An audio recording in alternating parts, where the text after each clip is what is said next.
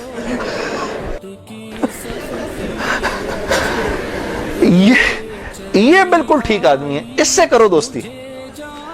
تو بعد میں میں نے ڈاکٹر صاحب سے کہا, ڈاکٹر صاحب یہ جواب آپ کہاں سے لائے اتنا خوبصورت سا؟ تو مجھے کہنے لگے یار میں نہ تجھے جانتا نہ مجھے یہ پتا دل دل پاکستان کیا. تو جب اس نے بولا نا کہ اس نے دل دل پاکستان گایا, تو میں نے کہا واہ واہ واہ واہ, اور میں دل میں دعا کروں یا اللہ جلدی سے صحیح جواب میرے ذہن میں ڈال, جلدی سے صحیح بات ڈال میرے ذہن میں. تو میں نے فٹ کہہ دیا. اور یہ بات میرے دوستو ہے بھی سچ کہ مسلمان کی شان یہ ہے, مسلمان جس کام کو کرتا ہے نا, مسلمان اس کام میں آگے بڑھ جاتا ہے. ساری دنیا میں جن کاموں کو آپ برا کام سمجھتے ہیں نا کہ یہ برے کام ہیں, ان برے کاموں کو بھی اگر کبھی کسی مسلمان نے کیا نا تو یقین کرو غیروں سے بھی زیادہ کیا. ہاں یقین کرو, مسلمان ایک عجیب امت ہے, ہم سے بہتر کوئی نہیں. کنتم خیر امہ, بس یہ ہر لائن سے بہترین امت ہے. جس کو اللہ ہی کہہ دے تم بہترین ہو, تو پھر ہمیں دوسروں سے پوچھنے کی کیا ضرورت ہے کہ ہم اچھے ہیں کہ برے ہیں. ہاں اب میں پورا دن ڈاکٹر بلند اقبال صاحب کے ساتھ پھرتا رہا. اور جب دن کا آخر آیا تو جنید غنی نے مجھے کہا کہ چل میں تجھے گھر چھوڑ دوں. میں نے کہا گھر تو مجھے چھوڑ دو, لیکن یہ بسترے کیا ہیں, یہ جو بسترے لگے ہوئے ہیں؟ کہا یہ رات کو لوگ یہاں سوئیں گے. میں نے کہا اور یہ جو بزرگ حضرات ہیں یہ بھی ادھر ہی سوئیں گے. میں نے کہا یار میں تو ان سے زیادہ فٹ آدمی ہوں, اگر یہ بوڑھے لوگ ادھر سو سکتے ہیں تو میں بھی سو سکتا ہوں. تو اس نے کہا یار نور اللہ نور, تیرے لیے بھی بسترا لگا دیتے ہیں.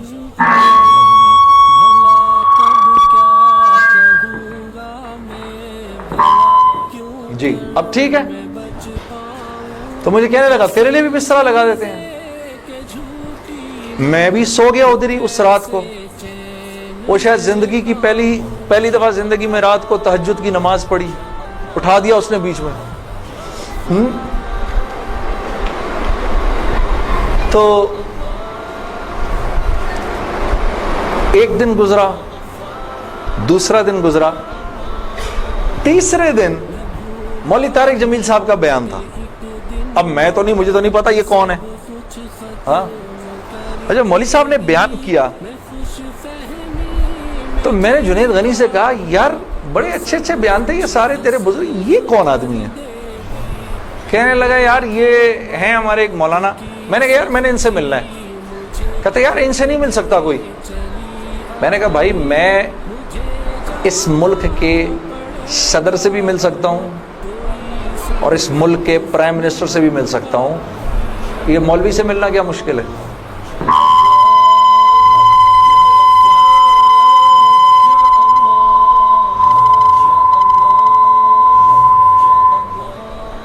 اب ٹھیک ہے, ٹھیک بہترین. تھوڑا سا اس کا گین تھوڑا کم کر دو. ٹھیک ہے. ان میں سے زیادہ تر لوگوں کو نہیں پتا کہ اس مائک سے میرا تعلق جو ہے وہ ان ساروں کی عمروں سے بھی پرانا ہے. اچھا اب ٹھیک ہے, اب ٹھیک. آپ لوگوں کو پیچھے آواز آ رہی ہے؟ بس. تو خیر میں نے اس کو کہا مجھے ملنا ہے, ہر صورت میں ملنا ہے. کہنے لگا کہ یار کس طرح کریں گے, چل میں تجھے لے کے چلتا ہوں. خیر جی ہم پورے مجمع میں سے نکلے دونوں, کرتے وہ پیچھے حضرات کے ٹینٹس لگے ہوئے تھے, فرنگی میں ہوا تھا یہ کراچی کا اجتماع. میں اور یہ بات کر رہا ہوں 1997 سپٹمبر 1997 3rd of سپٹمبر مجھے ابھی تک یاد ہے, میری سالگرہ تھی 3rd سپٹمبر 1997. عمر بھی بتا دوں میری کیا ہو گئی تھی, معلوم ہے سب آپ کو, سب کو پتہ چلے گا. 50 سال کا تو ہو ہی گیا ہوں نا میں. اب کیا ڈرنا, جو 50 سال کا بندہ ہو جائے وہ کیا عمر چھپایا اپنی. خیر, تو میں جب ادھر پہنچا تو وہاں پر ایک لڑکا ایسے ڈنڈا لے کر کھڑا ہوا مولوی صاحب کے کمرے کے باہر. تو مجھے دیکھ کر وہ مسکرانے لگا, جنید بھائی آپ ادھر کیا کر رہے ہیں؟ اب مجھے 3 دن تو گزر گئے تھے. میں نے کہا کیوں بھائی, میں کیوں نہیں آ سکتا ادھر, تو بڑا مسلمان ہے میرے سے. ہنسنے لگا, نہیں نہیں نہیں, وہ میں نہیں کہہ رہا, میں آپ کو دیکھ کے تھوڑا حیران ہو گیا, کیا کام ہے؟ میں آپ کا بڑا فین ہوں. میں نے کہا اچھا. تو میں نے کہا کہ مجھے یہ جو تھے نا مولانا طارق جمیل, ان سے ملنا ہے. کہ یار جنید بھائی ان سے تو ملنے کی کسی کو اجازت نہیں ہے. میں نے کہا تم جا کر بتاؤ تو صحیح کہ میں نے ملنا ہے. اچھا میں کچھ کرتا ہوں.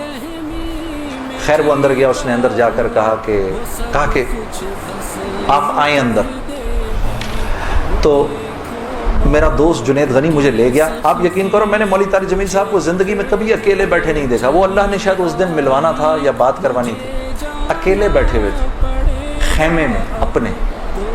جنید غنی نے جا کر اندر کہا مولانا میرا ایک دوست ہے جنید جمشید, وہ آپ سے ملنا چاہتا ہے. مولانا نے کہا کون جنید جمشید؟ میں باہر کھڑا حیران ہو گیا, ان کو کیسے پتا میں کون ہوں؟ اندر بھیجو اس کو, اندر بھیجو. مجھے بلایا اندر اور جنید غنی کو کہا تم باہر جاؤ, تم باہر انتظار کرو. وہ باہر چلا گیا. یہ نوجوان جیسے بیٹھا ہے ایسے جا کے میں مولوی صاحب کے سامنے بیٹھ گیا, اور مجھے ایسے تیز نظروں سے انہوں نے دیکھنا شروع کر دیا.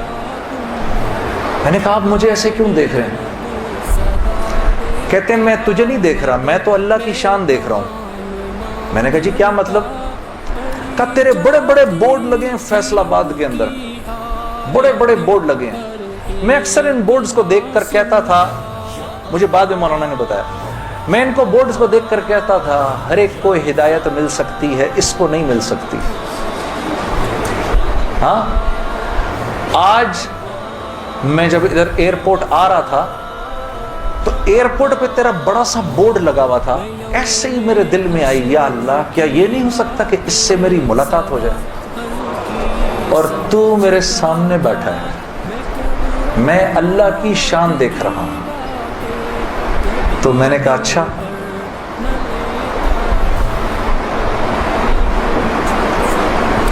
کہنے لگے دل دل پاکستان تو نے گایا ہے. میں نے کہا جی. میں نے کہا آپ نے سنا ہے؟ کہا نہیں سنا تو نہیں, بسوں کے پیچھے لکھا دیکھا ہے.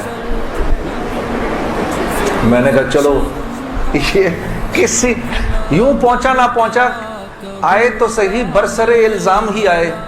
ہاں ہوٹوں پہ کبھی ان کے میرا نام ہی آئے, آئے تو صحیح برسر الزام ہی آئے. میں نے کہا چلو یوں نہیں تو یوں سے, تعارف یوں نہیں ہوا تو یوں ہو گیا, بسوں کے پیچھے تو لکھا دیکھ لیا. کوئی نہیں کوئی نہیں, ادھر سنو. یہ ہمارے ملک کی سوغات ہے, اس پہ گھبرانا نہیں چاہیے یار. یہ ایسے ہو جاتے ہیں ہائے یہ کیا, ارے یار کیا ہو گیا, بجلی چلی گئی نا, آ گئی. یہ تو ہمارے ملک کی سوغات ہے, اس پہ گھبرانا نہیں چاہیے. ہاں اس پہ اس لیے نہیں گھبراؤ, آپ نہیں گھبراؤ گے نا تو غیر بھی نہیں گھبرائیں گے. جب آپ گھبرا جاتے تو غیر بھی کہتے ہیں ہاں یار کوئی عجیب سی بات ہو گئی ہے. تو ہاں ان کو بھی بولو یوز ٹو ہو جاؤ بھائی, ہم لوگ مل بانٹ کے کھانے والے ہیں, کبھی آپ کے گھر نہیں تو کبھی ان کے گھر نہیں.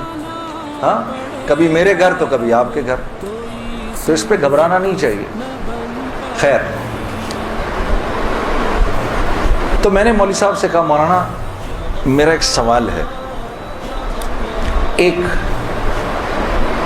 پاکستانی نوجوان میری عمر کا جس نام شہرت کا تصور بھی نہیں کر سکتا, وہ سب کا سب میرے پاس موجود ہے، لیکن میں اندر سے خالی ہوں۔ لوگ اس بات کو نہیں جانتے، لوگ سمجھتے ہیں کہ میں بہت خوش ہوں، لیکن میں اندر سے بہت پریشان ہوں، بہت اضطراب ہے، اور اس کی وجہ مجھے سمجھ نہیں آتی۔ فرمانے لگے تیرا مسئلہ یہ ہے کہ تجھے چوٹ لگی ہے سیدھے گھٹنے پر اور تو مرہم لگا رہا ہے الٹے گھٹنے پر۔ میں نے کہا جی وہ کیسے؟ فرمانے لگے دیکھو اللہ نے انسان کو دو چیزوں سے بنایا ہے، ایک مٹی سے بنایا ہے، ایک جسم سے بنایا ہے جو کہ مٹی کا بنا ہوا ہے، اور ایک روح ہے جو اللہ کا امر ہے۔ ٹھیک؟ تو جسم کیونکہ مٹی کا ہے اس لیے اللہ نے اس کی ہر ضرورت کو مٹی میں رکھا ہے۔ جو کھانا ہم کھاتے ہیں، جو کپڑے ہم پہنتے ہیں، جو پانی ہم پیتے ہیں، جن گھروں میں ہم رہتے ہیں، جو چیزیں ہم استعمال کرتے ہیں، یہ سب جسم کی ضرورت کی چیزیں ہیں، اور کیونکہ جسم مٹی کا ہے تو اللہ نے ان تمام ضرورتوں کو مٹی میں رکھا ہے۔ روح اللہ کا امر ہے، یہ آسمانوں سے آئی ہے تو اس کی خوراک بھی آسمانوں پر ہے، زمین میں نہیں ہے۔ پھر فرمانے لگے اگر میں تم کو سونے کے ایک محل میں بند کر دوں اور 4 دن کھانے کو نہ دوں تم کیا کرو گے؟ میں نے کہا ظاہر سی بات ہے میں چیخوں گا کہ مجھے کچھ کھانے کو دو۔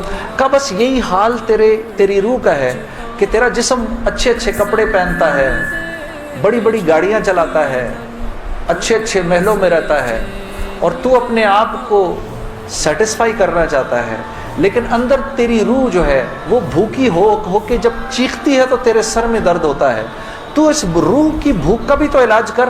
تو میں نے کہا اس کی خوراک کہاں ہے؟ کہا یہ آسمانوں سے آئی ہے تو اس کی خوراک بھی آسمانوں پر ہے، زمین میں نہیں ہے۔ اور دل کے سکون، چین اور اطمینان کا تعلق اس مٹی کے بنے ہوئے جسم سے نہیں ہے بلکہ اس آسمان سے آئی ہوئی روح سے ہے۔ تو میں نے کہا اس کی غذا کیا ہے؟ فرمانے لگے اس کی غذا اللہ کا کلام ہے، اللہ کے حکم ہے، اس کی غذا نبی کی زندگی ہے، نبی کے طریقے ہیں، نبی کی سنت ہے۔ وہ جب تک اس کو ملیں گے نہیں یہ بھوکی رہے گی، اور جب یہ بھوک کر چیخے گی تو پھر تم تو مسلمان ہو، تمہیں تو پتہ ہے، غیروں کو تو پتہ نہیں، وہ دماغ کی اس چیخ کو سلانے کے لیے کبھی شراب پیتے ہیں، کبھی نشے کرتے ہیں، لیکن یہ تو جب تک روح بھوکی ہے اس وقت تک اندر سے تم مضطرب رہو گے، سکون چین نہیں ملے گا۔ اور پھر قرآن کی وہ آیت پڑھی مجھے آج بھی یاد ہے، الا بذکر اللہ تطمئن القلوب، کہ اللہ پاک چیلنج دے رہے ہیں سب کو کہ اگر دل کا سکون، چین اور اطمینان چاہیے میرے بندو، مالداروں، حکومت والوں، دولت والوں، شہرت والوں، اگر تمہیں دل کا سکون، چین، اطمینان چاہیے تو تمہیں مجھ سے تعلق بنانا پڑے گا، مجھ سے یاری لگانی پڑے گی۔ مولانا کی یہ بات سن کر میں تو پہلے ہی پریشان تھا، 3 دن سے بیان سن رہا تھا، میں تو دھاڑے مار کے رونا شروع ہو گیا، روتا رہا بڑے دیر تک۔ پھر جب مجھے تھوڑا سا چین آیا تو میں نے کہا مولوی صاحب اس کا مطلب کیا ہے، میری پوری زندگی برباد ہو گئی؟ تو فرمایا نہیں، بالکل بھی نہیں، کہ یہ معاملہ تم دنیا والوں سے تھوڑی کر رہے ہو، یہ معاملہ تم تو اللہ سے کر رہے ہو۔ اور اللہ کے ہاں معاملہ کیا ہے؟ اللہ کے ہاں معاملہ کیا ہے کہ ابھی انسان اللہ رب العزت سے معافی مانگنے کا ارادہ ہی کر رہا ہوتا ہے، دل میں ابھی خیال ہی آ رہا ہوتا ہے کہ اللہ رب العزت اگلے پچھلے معاف کر دیتے ہیں سارے۔ پھر مجھے فرمایا، یہ مجھے پھر بات سنائی، حدیث قدسی سنائی کہ میرے بندے تو یہ زمین و آسمان سارے کے سارے اگر اپنے گناہوں سے بھر دے، جو کہ تو بھر نہیں سکتا، اگر تمام جن و انس بھی مل جائیں تو بھر نہیں سکتا، لیکن اگر تو نے ایسا کر بھی دیا، ایک مرتبہ اگر تو نے کہا اے اللہ مجھے معاف کر دے، تو نہ صرف یہ کہ ہم تمہیں معاف کر دیں گے بلکہ تم ایسے ہو جاؤ گے جیسے تم نے ان گناہوں کو کیا ہی نہیں۔ میں تو بے یقینی کی حالت میں مولانا کو دیکھنے لگا، میں نے کہا مولوی صاحب واقعی؟ کہا ہاں۔ پھر پوچھنے لگے کیا ارادہ ہے؟ اب میرا ارادہ میوزک چھوڑنے کا تو نہیں تھا کہ میں نے کہا ادھر آؤ، کیا کہ نمازیں بخشوانے آئے، کیا روزے گلے پڑ گئے؟ ہاں جی، میرا تو کوئی پروگرام نہیں تھا میوزک چھوڑنے کا۔ لیکن گناہ بھی بخشوانے تھے. تو پھر مجھے کہنے لگے توبہ کرو گے؟ میں نے کہا مولوی صاحب کس چیز سے؟ کہا اپنی اس پچھلی زندگی سے. میں سوچ میں پڑ گیا. اچھا میں نے کہا جی میں توبہ کرتا ہوں. میں نے توبہ کی, یا اللہ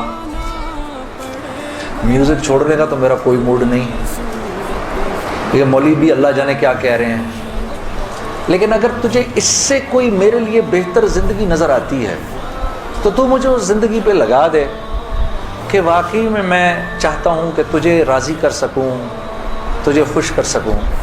اے اللہ پچھلی پوری زندگی پر توبہ کرتا ہوں, اگلی زندگی تیرے حکموں پر چلنے کی کوشش کروں گا. اگر تو واقعی ایسا ہے جیسا یہ مولوی صاحب فرما رہے ہیں تو تو مجھے معاف کر دے. میں نے کہا توبہ کر لی. مولوی صاحب نے کہا اب کیسا محسوس کر رہے ہو؟ میں نے کہا جی بہت ہلکا. پھر میں نے کہا لیکن مولوی صاحب بات تو یہ ہے کہ اگر میرے پچھلے سارے معاف ہو گئے اور اس پر اللہ نے اگر جنت دی تو میری تو بہت ہی بڑی جنت ہوگی, آپ سے بھی بڑی. تو فرمانے لگے نہیں بیٹا اتنی جلدی نہ کرو, تمہیں وصول تو ہم ہی نے کیا ہے, جو تجھے ملے گا اس سے تو بڑا ہمیں ملے گا ہی ملے گا. ہاں لیکن میں نے کہا مولوی صاحب اور بہنیں اس بات کی تصدیق کریں گی, موسیقی تو روح کی غذا ہے کہ نہیں؟ ہاں یہ سیالکوٹ کی خواتین یقین کرو پورے ملک کی پہلی بہنیں ہیں جو کہہ رہی ہیں نہیں, ورنہ اگر کسی نے نہیں بولا تو چپ ضرور رہی ہیں. سارے مردوں نے بولا ہے موسیقی روح کی غذا نہیں ہے. موسیقی روح کی غذا ہے جی. یہ دیکھو اب آواز آئی ہے, اب ایسا لگ رہا ہے کوئی بیٹھ کے سن رہا ہے. موسیقی روح کی غذا ہے جی. شاباش, اللہ آپ لوگوں کو اس پر چلا دے. اللہ رب العزت آپ کے موبائلوں میں جتنے بھی گانے ہیں سب اڑا دے اسی وقت. گھروں میں جتنی کیسٹیں ہیں سب ٹوٹ جائیں, اللہ کرے ساری سیڈیاں ٹوٹ جائیں.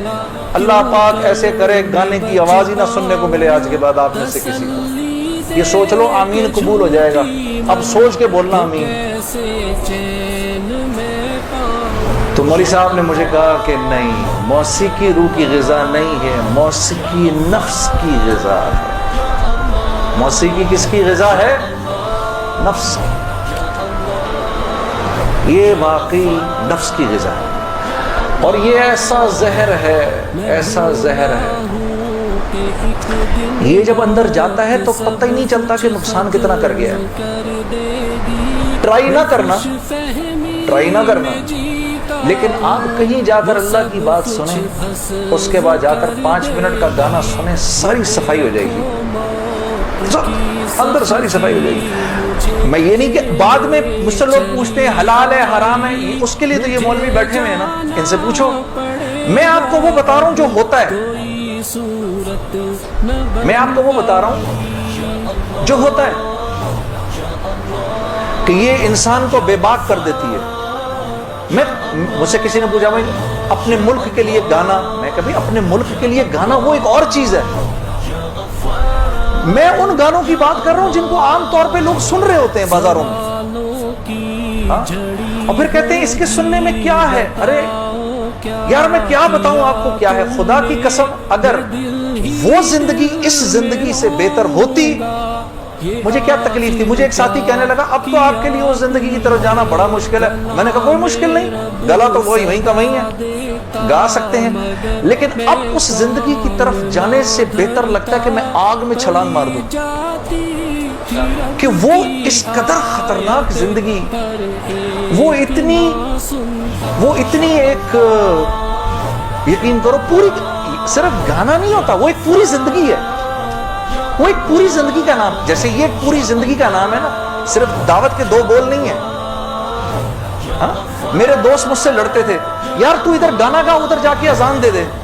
ارے میں نے کہا نہیں ہوتا ایسے نہیں ہوتا بھائی. گانا گانے والے کو تو اذان کی آواز سے نعوذ باللہ کرائیت آتی ہے,